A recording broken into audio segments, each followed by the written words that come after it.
tiba harinya Tuhan. Tuhan berfirman, Mami bukalah Lukas 14:26, baca sendiri. Ya, silakan Mami angkat koper, biarpun di rumah Mami tetap Mami angkat koper. Ya. Jadi jangan sesat ya. Di sini sedang berbicara tentang apa? Artinya gini, kalau kita disuruh milih antara Tuhan atau orang tua kita, pilihlah Tuhan. Kalau ada kalanya Tuhan, firman Tuhan ngomong, jangan berbohong. Orang tua kita bilang, berbohong itu ada baiknya. Dosa putih. Dosa putih, dosa ada warnanya ternyata. Saya juga baru tahu ada putih, ada merah jambu, ada merah, ya kan. Nanti ada rasanya juga. Dosa yang ini enak, dosa yang ini nggak enak, ya kan. Itu artinya Lukas 14:26 apa? Kita harus benci. Ya. Ini artinya ya. Jadi jangan sesat ya. Bilang sama kiri kanannya, jangan sesat. Jangan sesat ya. Oke, aku mau tanya. Kenapa di Lukas 14:26 ini dibilangnya bapak, ibu, istri, anak? Kenapa? Itu keluarga terdekat. Kenapa nggak dibilangnya gini ya? Tetangga, anak tetangga, sapam depan rumah, supir. Kenapa nggak dibilang gitu? Kenapa dibilang tukang kebun? Kenapa? Karena kita harus bisa mengasihi orang yang terdekat sama kita. Kalau nggak, gimana kita mengasihi Bapak? Ya kan? Lu nanya kenapa bukan? Ya kenapa Tuhan suruh kita membenci mereka? Membenci? Ya Allah. Bukannya ia tidak membenci kah? Kalau seorang, baca dulu. Kenapa? Oh, because we really don't care about them as much as we care for our family. Setuju ya? Setuju ya? Because we don't care what our supir say. We don't care what our tetangga say. Ya kan? Tapi kalau misalnya kata-kata orang tua itu ngaruh banget ya? Pengaruh banget.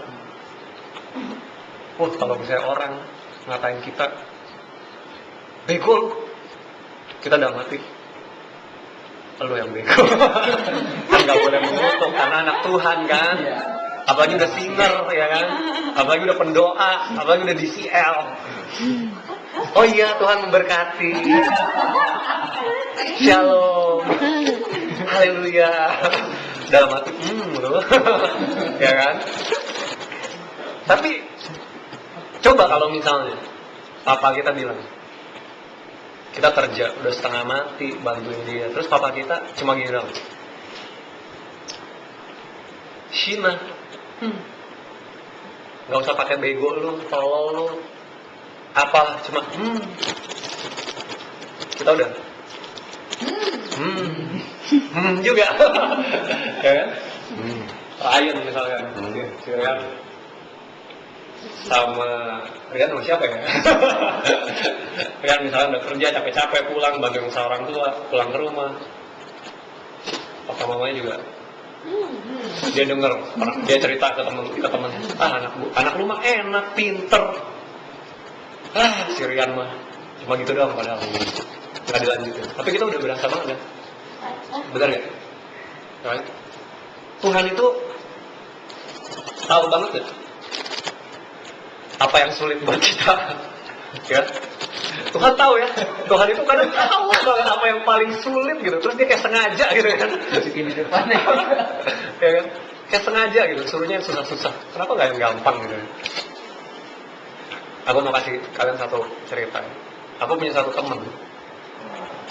Dia umurnya sama aku. Dia gerejanya beda. Dia satu kali kita lagi doa, kumpul kayak gini, saudara. Kita lagi kumpul gini doa. Terus dia datang. Dia kan yang main gitar biasanya kan.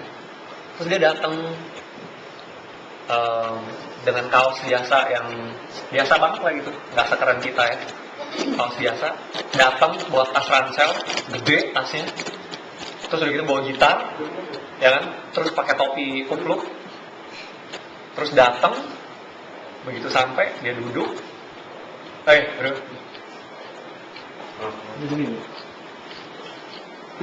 Oke, terus kita tungguin. Cepetan. Aku tahu.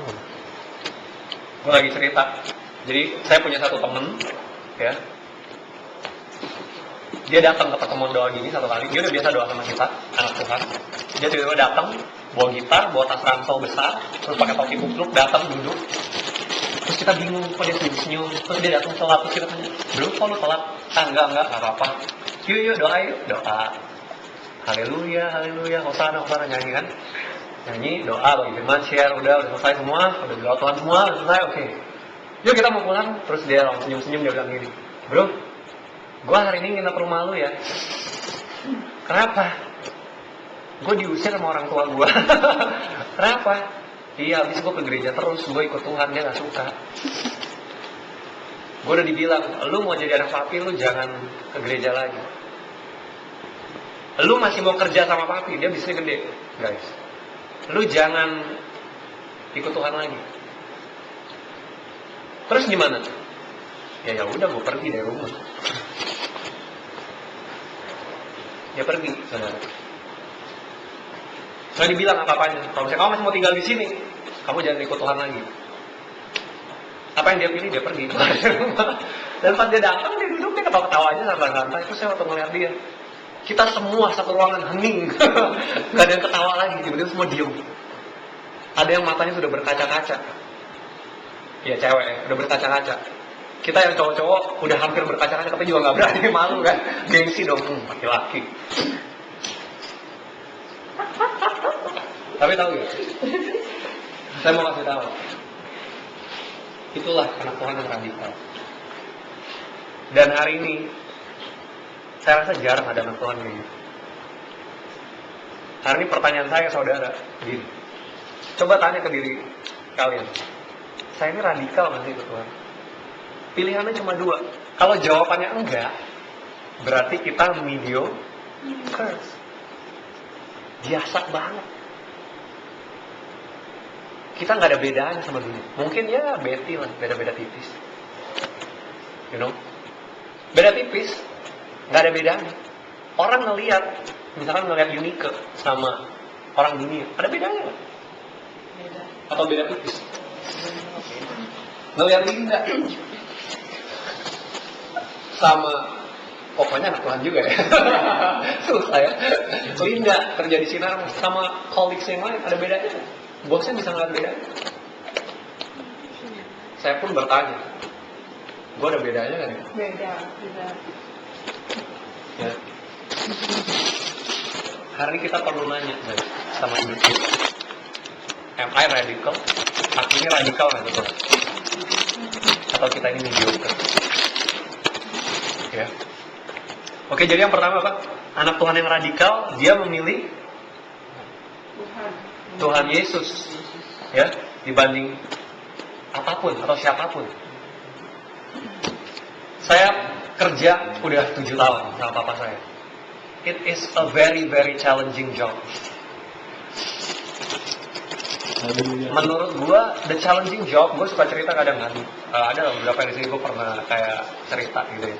The challenging job tuh banyak ya, banyak sisi. Tapi seringkali itu yang paling susah, ya, yang paling susah adalah ketika dia menyuruh gue melakukan sesuatu yang bertentangan sama firman Tuhan. That is really hard. Karena kalau misalnya gue nggak ikutin, itu pasti marah. Dan apa yang saya lakukan?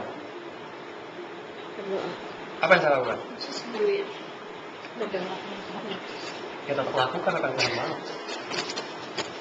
Simpel itu. Waktu saya datang ke kantornya itu nggak ada yang bayar pajak. Nggak ada yang bayar pajak. Saya datang ke kantor papa, saya bilang, ini mesti dibayar pajaknya. And you know what? Kantornya tuh di situ lagi. Bukannya lagi lagi no? Year after year bayar. Dan kalian tahu nggak, luar biasanya Tuhan, 2 tahun setelah gue terakhir bayar pajak, tiba-tiba ada kan itu yang namanya sunset policy. Siapa yang di sini tahu sunset policy? Tahun 2008 tiba-tiba dibilang kan, cepet semua lapor pajak, kalau nggak nanti keluar negeri nggak bisa karena nggak ada NPWP. Terus dibilang apa? Kalau nggak lapor pajak nanti ketahuan tahun depan itu nanti bisa dikasusin segala macam. Langsung tiba-tiba seluruh kantor saya termasuk pimpinannya mencari konsultan pajak untuk rame-rame lapor pajak. Sedangkan saya sama beberapa orang 2 tahun sebelumnya kita udah lapor. Ya. Jadi saudara lihat ya, saat kita mau berdiri buat Tuhan, Tuhan tuh beres. And it is like many times, sering banget gue ngelakuin sesuatu, ikutin apa yang Tuhan ngomong, Tuhan tuh beres. Ya. Hari ini pertanyaannya, dalam kerjaan kita lebih takut Tuhan atau takut bos kita? Dalam keluarga kita lebih takut Tuhan atau takut sama bos? Lebih takut Tuhan atau takut orang tua kita? Atau saudara kita? Atau bahkan kita lebih pakai pikiran kita sendiri? Kita tadi bilang. Ya, jadi yang pertama, orang yang radikal itu orang yang memilih Tuhan ya. Amin. Amin.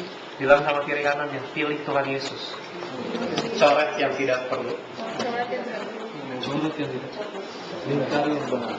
Ya. Kita buka Yakobus 1 yuk, cepat aja yuk. Yakobus 1. Saya mau kasih tahu saudara, kenapa seringkali ya kita berdoa tapi kita ngerasa nggak dijawab sama Tuhan. Nah, ini nih ada Yakobus 1. Ternyata ada hubungannya saudara sama keradikalan. Nah, ternyata ada hubungannya loh sama keradikalan. Makanya siapa yang di sini mau doanya selalu dijawab Tuhan? Makanya harus radikal ya. Yakobus 1 ayat yang kelima.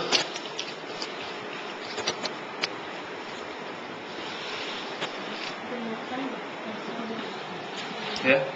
Oke. Ayat yang kelima sampai ke-8 kita baca bergantian, sama yang 5 pria, yang 6 wanita ya. 1, 2, 3. Tetapi apabila di antara kamu ada yang kekurangan iman, hendaklah ia memintakannya kepada Allah yang memberikan kepada semua orang dengan murah hati dan dengan tidak membangkit-bangkit, maka hal itu akan diberikan kepadanya. Hendaklah ia memintanya dalam iman dan sama sekali jangan bimbang. Sebab orang yang bimbang sama dengan gelombang laut yang diombang-ambingkan kian kemari oleh angin. Orang yang demikian janganlah mengira bahwa ia akan menerima sesuatu dari Tuhan. Sebab orang yang berubah hati tidak akan tenang dalam hidupnya. Oke. Amin. Amin. Lihat ayat 7 sudah. Orang yang demikian itu orang yang apa? Orang yang mendua hati. Orang yang mendua hati itu orang yang apa? Setengah-setengah, benar ya? Setengah-setengah tadi kita udah tahu apa? Orang yang enggak radikal. Right? Orang yang enggak radikal itu orang yang setengah-setengah. Dia mendua hati. Dia mau ikut Tuhan, satu kaki ikut Yesus, satu kaki ikut dunia. Ya. Akhirnya jalannya ngangkang. Satu kaki ikut dunia. Saya dulu sering kasih ilustrasi ke Penny gini. Istilah kata nih saudara ya. Nyampe surga ya kan. Tapi cuma mau satu kaki lewatin gerbang, satu kaki lagi nggak mau masuk karena masih pengen banget nikmatin dunia. Banyak anak Tuhan kayak gitu. Pengen sih kudus, tapi jangan yang paling kudus. Kudus ya sedikit-sedikit kompromi lah. Tapi mau nggak yang paling najis, paling dosa, paling jahat? Nggak mau juga, takut sama neraka. Jadi yang di sini loh, di garis batas surga dan bumi ini loh. Jadi kalau misalnya nanti udah mau kiamat, ya kan? Udah mau kiamat kan ini kan? Tuhan Yesus sudah mau datang. Aman. Tuhan Yesus sudah jadi datang. Sini lagi. Bener ya? Itu banyak hidup kita kayak begitu. Orang yang mendua hati. Orang yang setengah-setengah. orang yang nggak radikal. Maka apa? Firman Tuhan bilang apa? Orang yang kayak gitu jangan mengira bahwa ia akan menerima sesuatu dari Tuhan. Makanya orang yang mendua hati pasti kalau berdoa selalu bingung. Udah doa belum bro? Saya sering nih nemuin di DC. Di DC ada, di gereja ada. Saya nggak sebut namanya. Di sini dong berarti. Enggak, bukan di sini. Kalau gue berarti cowok. Jadi bilang sama, enggak, panggil saya, bro, gue bingung nih, gimana ya, gue harus keluar dari kerjaan atau enggak ya? Terus saya, kita kan biasa kan, kita kan selalu begini kan, bukan Andre, bukan Andre, kan kita kan biasa kan, udah doa belum? Ya kan, doa dong gitu kan. Terus selalu yang paling saya sering dengar kalau musik tanya mau orang, ngomong gini, udah doa tapi nggak dengar Tuhan ngomong apa-apa tuh, udah doa tapi nggak dapetin apa-apa tuh, sering nggak? Sering. Saya pun pernah kayak gitu. Tapi yang gue temuin tuh gini, waktu gue sering ngomong kayak gitu, perlu kita cek, ya. Sering kali gue nemuin ya, waktu gue doa, gue nggak dapetin apa-apa, terus berdoa nggak dapetin apa-apa. Biasanya itu karena gue apa? Gue ragu-ragu. Kenapa gue ragu-ragu? Gue kurang percaya sama apa yang Tuhan ngomong. Kalau Tuhan bilang pergi, aku memberkati engkau. Nanti pikirin gitu. Kalau pergi tapi bisa nggak ya? Mampu nggak ya? Itu orang yang apa? Orang yang gak radikal. Orang yang bimbang. Orang yang mendua hati terus. Ya, jadi bilang sama kiri kanan ya, jangan mendua hati. Ya, oke, kita yang kedua ya, oke. Kita buka Kejadian 39. Kejadian 39. 39. Kalau misalnya kita bicara radikal, gue suka banget sama satu pribadi ini di Alkitab. Ya. Kejadian 39 ayat yang ke-7. Oke, aku minta satu orang nih baca itu. Laki-laki. Ayat 7 sampai yang ke ayat yang ke-7 sampai ayat yang ke-9.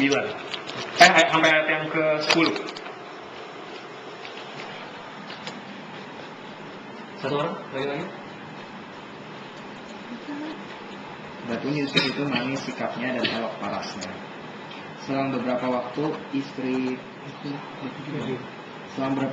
istri tuannya memandang Yusuf dengan berahi lalu katanya, marilah tidur dengan aku.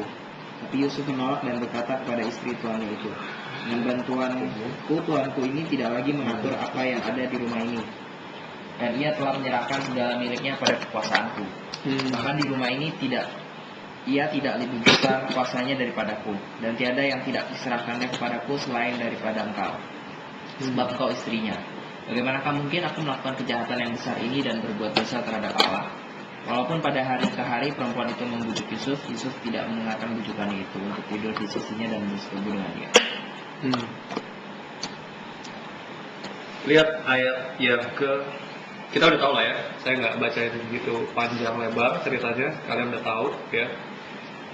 Ayat yang ke-15 kita baca ya, saya bacain, dan ketika didengarnya bahwa aku berteriak, ini siapa?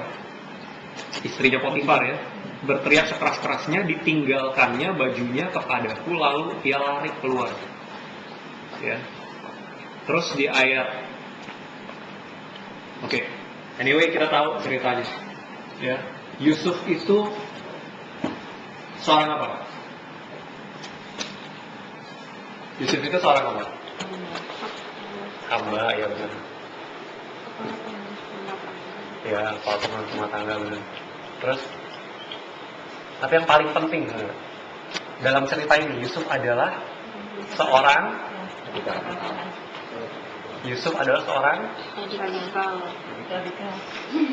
Manusia. Berani berkata tidak. Yusuf adalah seorang, Erik udah bener-bener laki-laki itu ya. Laki-laki. Supaya cerita ini relevan, kelihatan kekudusannya, dia harus laki-laki dulu. Bener gak? Yusuf itu seorang laki-laki, dan dia itu masih Perawan. ini udah mulai deh. Sekali mulai langsung udah vulgar. Yusuf itu seorang laki-laki masih muda. Terus dia apa? Manis, elok parasnya. Artinya apa? Bahasa sekarang keren lah, ganteng kan. Cute.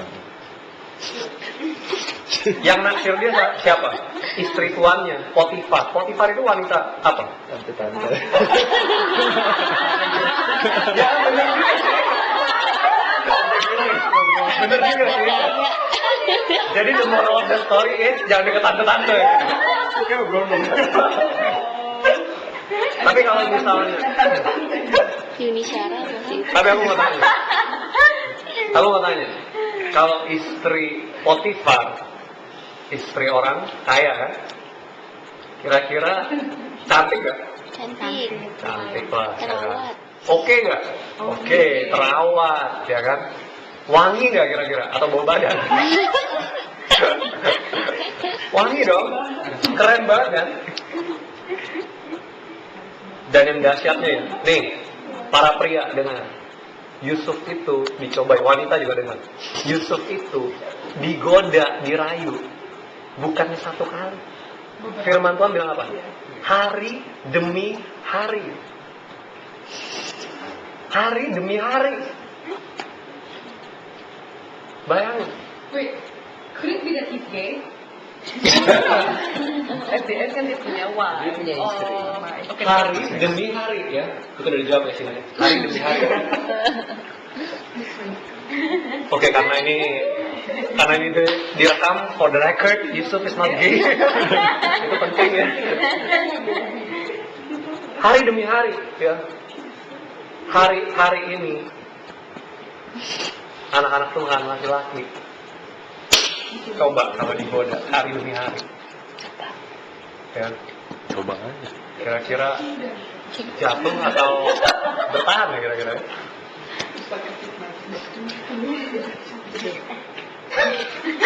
Kenapa? Kenapa?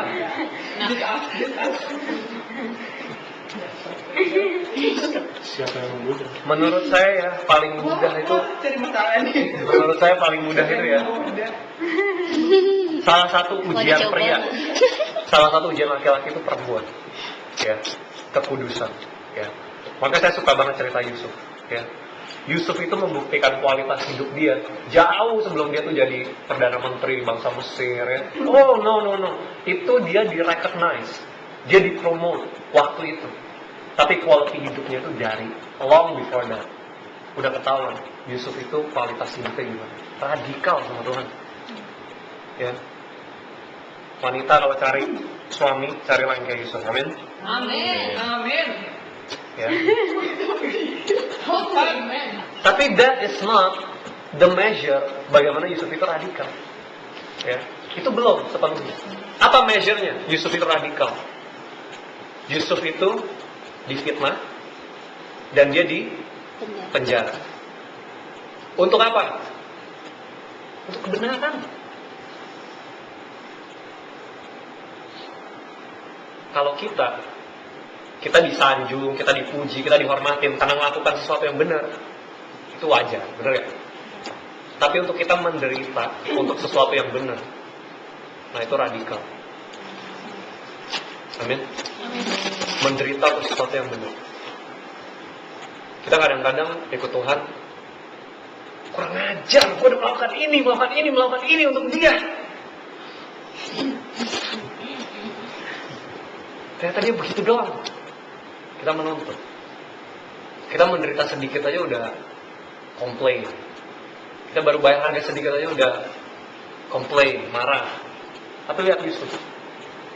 Untuk pertahanin sesuatu yang benar, dia menderita. Dia rela di penjara, ya udah di penjara. Yang penting gue melakukan sesuatu yang benar. Amin. Yang penting aku nggak berdosa sama Tuhan. Amin. Jadi ciri orang radikal yang kedua apa? Berani menderita demi kebenaran. Bilang sama kiri kanannya, bro, sis, menderita demi kebenaran. Menderita demi kebenaran. Menderita demi kebenaran. Oke. Tahan dong.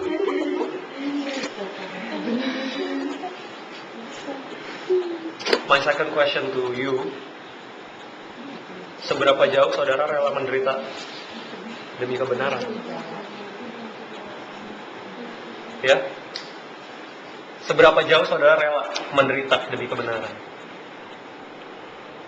Selama ini ikut Tuhan, seberapa rela, seberapa banyak saudara merelakan diri saudara menderita demi Tuhan? Ya? Oke. Mana ada kamu menderita? Karena kamu kan menderita. Ada kata-kata bilang gini ya, saudara mungkin pernah tahu ya. To believe in Jesus, it costs you nothing. Bener gak? Bener dong. Terus dibilang gini, to follow Jesus, it costs you something. To serve Jesus, it costs you everything. Ya, saya mau kasih tahu, itu sedikit keliru. To follow Jesus, it costs you everything. Untuk kita ikut Yesus saja itu kita harus relain semuanya. Amin. Kita harus berani relain semuanya.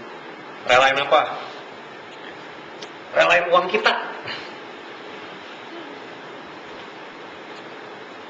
Saya kasih tahu, kalau kita ikut Tuhan, kita nggak mau relain uang kita. Saudara, tinggal tunggu waktunya. Mark my words ya. Tinggal tunggu waktunya dalam hidup saudara. Ketika Tuhan nanti izinin sesuatu terjadi, engkau akan pahit banget sama Tuhan karena engkau kehilangan hartamu. Atau kedua, Tuhan akan kasih engkau challenge untuk engkau memberi, dan engkau gak akan mau memberi. Tinggal tunggu waktunya aja. Kita mulai judge orang, kita mulai judge gereja ketika kita ditantang untuk memberi. Tinggal tunggu waktunya. Kalau kita nggak mau relain uang kita demi Tuhan. Banyak saudara orang ninggalin Tuhan. Lucu banget, saya dengar orang cerita ke saya. Ngapain ikut Tuhan? Mesti perpuluhan. Banyak loh saudara. Gue nggak mau ikut Kristen, disuruh perpuluhan. Ada yang kayak gitu. Saya nggak mau ikut gereja itu. Masa habis penyembahan dibagi-bagiin amplop? Ada yang kayak gitu.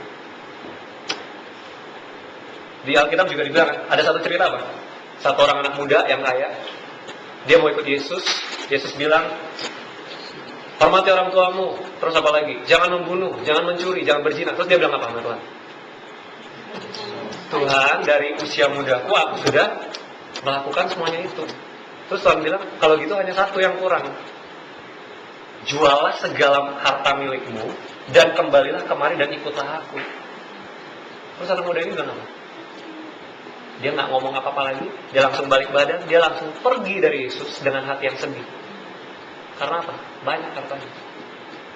Makanya saya bilang, kalau kita mau ikut Tuhan, kita nggak mau punya mindset, oke, aku rela segala sesuatu yang Tuhan mau dari hidup aku rela. Kalau kita nggak punya hati kayak gitu, believe me, tinggal tunggu waktunya satu hari, kita akan ninggalin Tuhan karena sesuatu. Oke? Amin. Yes. Ini kayak udah mulai ketakutan. Firmannya hari ini nggak enak ya. Tapi nggak apa-apa, tetap saya mau sharing. Mau nggak kita rela nggak diajarin? Rela nggak kita dinasihatin? Kalau kita nggak rela diajarin, dinasihatin, dimentor, saudara percaya, tinggal tunggu waktunya. Tuhan akan kirim ke hidupmu satu orang. Dia bukan mentormu, engkau nggak pernah angkat dia sebagai mentor, tapi dia akan mementor engkau. He will act like your mentor, he will act like your leader. Dan dia akan merintah-merintah kamu, dia akan ngajar-ngajarin kamu, nasihat-nasihatin kamu. Dan saudara akan gerah sendiri sama dia. Dan saudara akan gerah sendiri sama Tuhan.